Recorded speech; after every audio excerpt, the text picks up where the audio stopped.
ఆ ప్రహసనం అంతా కూడా మనం చూసాం.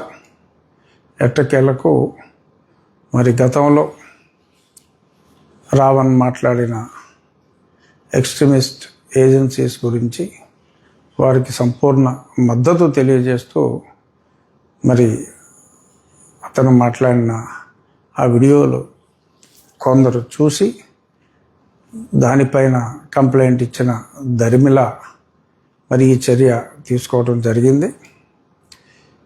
గతంలో కూడా ఒకసారి చెప్పా, మళ్ళీ రిపీట్ చేస్తున్నా. నేను 4 సంవత్సరాల పాటు అప్పటి ముఖ్యమంత్రి జగన్మోహన్ రెడ్డి గారిపై ఎడతెరిపి లేకుండా ప్రతిరోజు మీడియాలో మాట్లాడినప్పటికీ కూడా ఏ రోజు కూడా నేను సభ్యత సంస్కారం లేకుండా ఏ రోజు నేను మాట్లాడటం అన్నది జరగలేదు. అయినప్పటికీ కూడా అతను జగన్మోహన్ రెడ్డి గారు కలత చెంది రాజద్రోహం కేసు ఆ తర్వాత కోర్టు తీసేసింది. యూఏపీఏ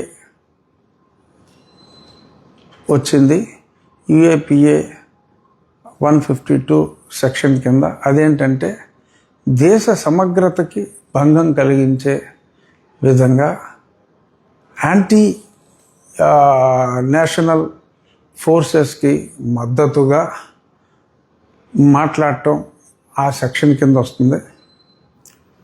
మరి గతంలో నేను జగన్మోహన్ రెడ్డి పైన మాట్లాడినప్పుడు మరి అతను నా మీద రాజద్రోహాన్ని మిస్ఇంటర్ప్రెట్ చేసి అప్పుడు ఉన్న సునీల్ కుమార్